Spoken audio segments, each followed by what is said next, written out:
புளி கொடுத்து வந்தேன் தெரியுமா இல்லையா? எங்கெங்க நான் காலை வைக்கணுமோ, யாராருக்கு அடி கொடுக்கணுமோ, நீ நினைக்கிறியா அவங்க வந்து எதுவும் யோசனை பண்ணல, எதுவும் செய்யலன்னு நினைச்சிட்டு இருக்கியா? அதெல்லாம் வேலை, அங்க பயங்கரமா வேலை நடக்குது. இதுக்கு உண்டானதை கொடுக்கலாமா வேணாங்கிறதா யோசிக்கிறாங்க. நீ ஃபுல்லாவே தெரிய மாட்டேங்குது நீ நினைச்சிட்டு இருக்க. ஆனா அங்க எல்லா வேலையும் நடந்துட்டு தான் இருக்கு. சரியா? உண்டான வழிய நான் ஒரு ஆளை நேரம் சொல்லுவேன் உனக்கு. அந்த ஆளு யோசனை உனக்கு வரும். அந்த ஆளுகிட்ட போய் பேசி அந்த இடத்துல சரி பண்ணாது. அந்த ஆள் அந்த இடத்துல இறக்கு, நான் துணையா நிற்கிறேன். சரியா இல்லையா? நீ போற இடத்தும் தொழில் செய்கிற இடமும் உனக்கு ஆகாத இடம். சரியா? உனக்கு இருக்கிறதும் அங்கேயும் உனக்கு எதிர் புதிரமா தான் நிற்கும்.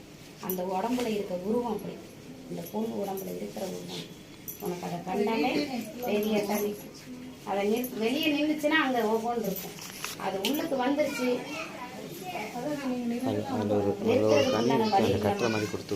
அந்த இடத்துல இருந்து யாரோ ஒரு ஆள் இந்த இடத்துக்கு மண்ணு விரிக்கலாம். புரியுதா இல்லையா? நீயும் கேட்டு எந்த பிரோஜனம் கிடையாது. ஆனா ஒண்ணு அந்த இடத்துல பார்த்தா சீரியலையும் உனக்கிட்ட இருக்கிறது சீர்றது, அங்க இருக்கிறது தலைவிரிக்கிறது. அதுக்கு ஈடாகுமா? ஆகுமா ஆகாதா? உனக்கு அதை பார்த்தாலே அப்படியே கட்டிச்சு தின்னர்லாங்கிற மாதிரி தோணும். சரியா இல்லையா? அந்த இடத்துல ஆள் இந்த இடத்துக்கு வந்து புரியுதா இல்லையா? கொண்டு போ. ஆளோட தனியா போக கூடாது, ஒரு ஆள் கூட தான் போகணும். நீ தனியா அந்த இடத்துல நான் கூட வந்து நான் கொடுத்துருக்கேன். என் பொருள் அந்த இடத்துல பேசும். முடிவு கிடைச்சிருங்களா சார்? முடிஞ்சாதான் அடுத்த நெருக்கொலை நான் போக முடியும்.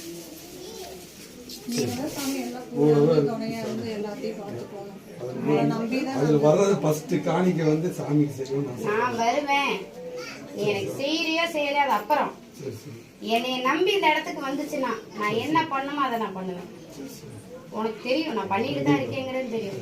இந்த இடத்துக்கு வந்த நிலைக்கும் இப்ப நான் கொடுத்த தைரியத்துக்கும் ஃபர்ஸ்ட்ல கால் வைக்கவே நிக்கிற இடத்துக்கும் துணிஞ்சு வேலை செய்யணும். ஒவ்வொரு பொருளும் நான் உனக்கு ஒவ்வொரு அப்படியே அச்சார மாதிரி கொண்டு வந்து கொடுப்பேன். சரியா? ஒவ்வொரு பொருளும் அச்சார மாதிரி நான் கொண்டு வந்து சேர்த்துவேன். அந்த அச்சாரத்தை படிச்சு பார்த்தாலே தெரியும் அவங்களுக்கு விலை, அதனோட மதிப்பு என்னங்கிறது தெரியும். இந்த அச்சாரம் உன் கையிலே இருக்கு. எல்லா பொருளும் அந்த இடத்துல நிக்குது, நிக்க வச்சிருக்கேன். என்ன உனக்கு கொடுக்கணுமோ அத்தனையுமே நான் கொடுத்து வச்சிருக்கேன். அதான் சாமி இப்ப அண்ணன் ஓப்பனாவே கேட்கறேன் சாமி.